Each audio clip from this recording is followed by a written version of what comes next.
Seriously?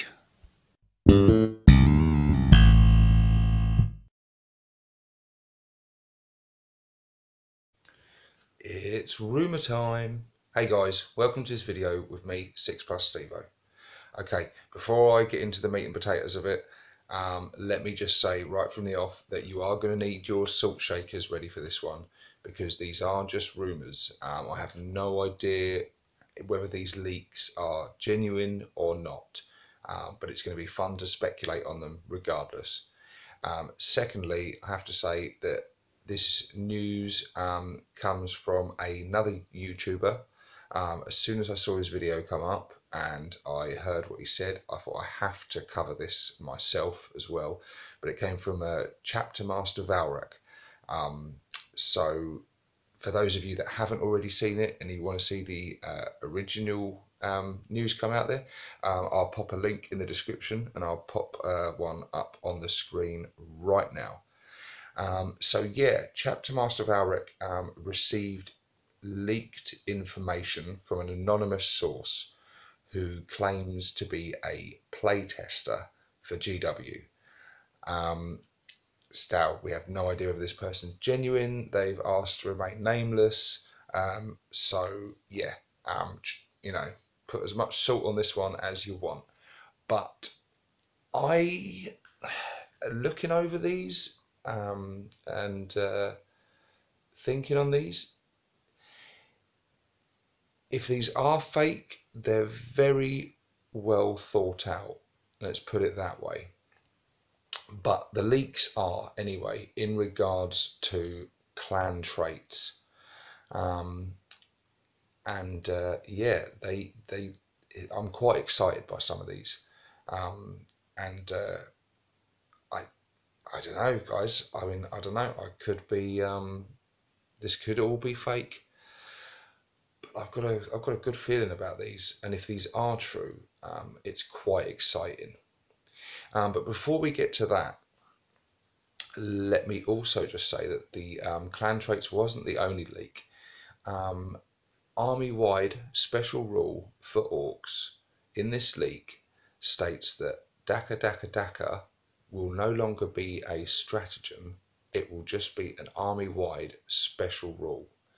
Now that's really cool, because the Daka Daka Daka stratagem it's not the greatest stratagem. It's one command point, and basically it means when your units shoot, any rolls of a 6 to hit gives you another shot with that weapon. So it's okay, but it's a fairly weak stratagem. However, if that was just an army-wide special rule that you don't have to pay any command points for, suddenly that becomes a lot more powerful, because you're using that constantly. And lore-wise, it works really well for the orcs, because it represents their sort of randomness, how trigger happy they are, and occasionally during the game you're going to get some really good rolls, and you're going to get a lot of hits, a lot of shots out of certain units. I mean, you imagine a unit of 30 shooter boys unleashing their assault 2 guns. You got 60 shots out there. All those sixes result in extra shots. I mean, that's just one unit as an example out of the whole army. But yeah, that's really cool. So I mean, I straight away I hope these leaks are true. But anyway, that's that. Let's get into the clans, and let's kick things off with the Goths. Their clan trait is said to be rolls of 6s in the close combat phase to hit will result in an extra attack, much like the Daka Daka Daka stratagem with shooting, but in the close combat phase. And that makes sense straight away. Goths are the head honchos, the toughest, most brutish of the orcs, no frills. So yeah, that straight away, that fits the Goths perfectly. Orcs are already brutal in assault as it is, so if you want to up that brutality, Goths are going to be the ones for you. That sounds pretty cool. The second clan trait for Evil Sons.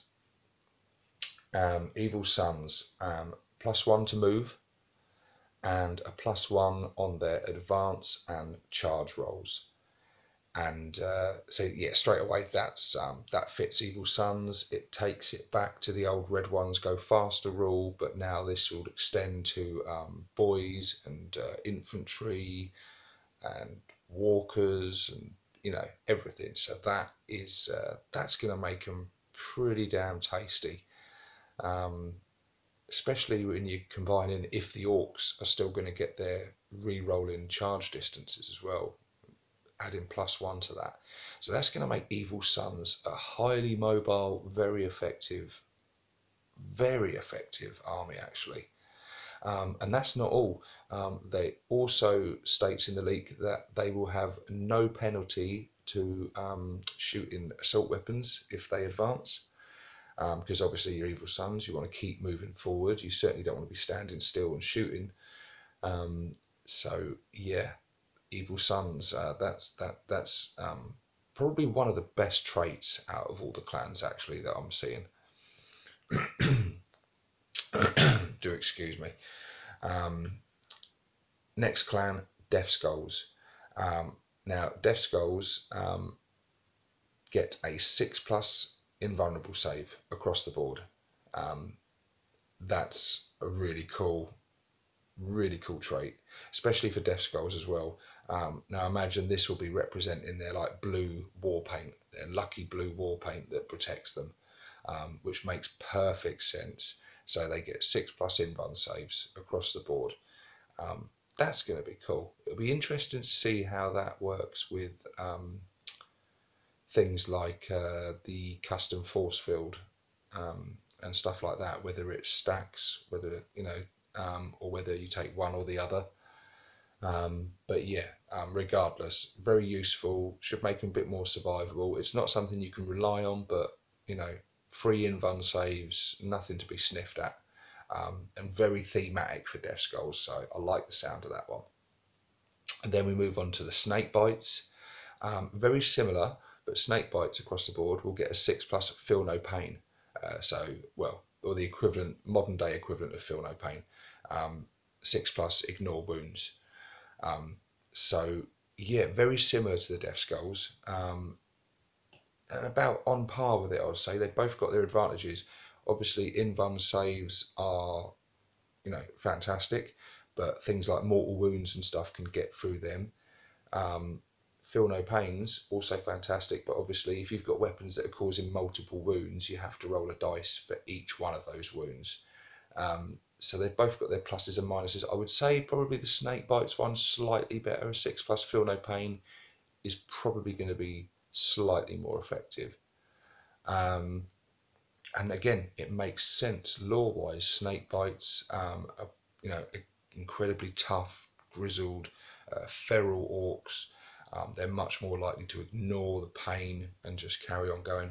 I spoke in a video months ago actually talking about how I'd like to see a 6+ Feel No Pain across the whole orc army, because I think it makes sense fluff-wise. But if Snake Bites get it, that sounds pretty cool. After this, we're moving on to Blood Axes. So Skarner, you're going to want to listen to this one, buddy. Blood Axes. Now, they receive cover even when they're not in cover. So yeah, that's very powerful. So they're going to be getting a +1 to their armor save constantly, basically. This one I would say is the only one amongst these that I would say is questionable about whether this is true or not, because their clan trait could be potentially the most powerful one. So all your boys in that are going to be effectively having a 5+ save, which is pretty damn good. But that's not all. They also are able to, after retreating, then shoot or charge after falling back. So yeah, I mean, you've seen in other armies how effective that can be. I think Ultramarines do that, if I'm not mistaken, and some other armies, possibly Black Legion. Correct me if I'm wrong. But yeah, incredibly useful. Being able to fall back out of combat and then shoot into it or charge back in again. I mean, I just know from using my Gorkanaut that he can do that. He can fall back and then move and shoot and charge as normal, and it is incredibly effective. So yeah, having that army wide for Blood Axes is going to be very, very good. And again, these do fit the fluff and the lore of Blood Axes. They're obviously the most tactical minded of orcs, and they like to use tactics. So yeah, I don't know. It sort of sounds like it might almost be a bit too good to be true, that one. If it is true, then Blood Axe players rejoice, because you are laughing with that one. After that, we're moving on to Freebooters. So Freebooters, again, another really, really good clan trait here, if true. Freebooters will get +1 to hit in the shooting phase if a friendly unit destroys an enemy unit. Yeah, orcs on +1 to hit is going to be really damn good. You're going to have some very effective shooting out of this. So obviously, yeah. So if one unit on your army destroys an enemy unit, then the rest of your units will get +1 to hit for the remainder of that turn, I think. Now, it doesn't state whether that stacks. If it does stack, as Chapter Master Valrex said in his video, then this could potentially be very overpowered. I don't think it would. But yeah, again, fits the theme, fits the lore. Freebooters are all about glory seeking, glory hogs. So if their buddies are destroying something, that's going to egg them on to compete with their buddies, and yeah, they're just going to get very trigger happy and unleash the Daka. And speaking of Daka, saving the best till last, my boys, the Bad Moons, the best clan going. It's a simple one though. It's just reroll ones in the shooting phase, so probably not incredibly exciting or original. We've seen many other armies get this trait. It's no frills, it's not exciting, it's not original, but it is effective. And for orc shooting, re-rolling ones in the shooting phase is going to be massively helpful. It's probably one of the weakest ones out of all these ones stated, actually, but I'm still going to stick with my Bad Moons. If they're going to be a lot more effective in the shooting phase, re-rolling ones all the time, that is definitely going to be nice, because I do roll a lot of ones. But yeah, anyway, there you go, guys. There is the leaks for the rumoured clan traits in the new 8th edition Ork Codex, which is going to be hitting, we all think, in October. God, it's an exciting time to be an Ork player, isn't it? It's very late at night now as I'm recording this, but I just had to get this recorded. As soon as I saw the news, I want to get this news out to you guys as soon as possible and share my thoughts on it while the news is still hot off the press. But yeah, there you go, guys. Please share your thoughts below. Let's get discussion going on this one, because we have much to talk about. Anyway, guys, I'll leave it there. This is 6+ Stevo signing out.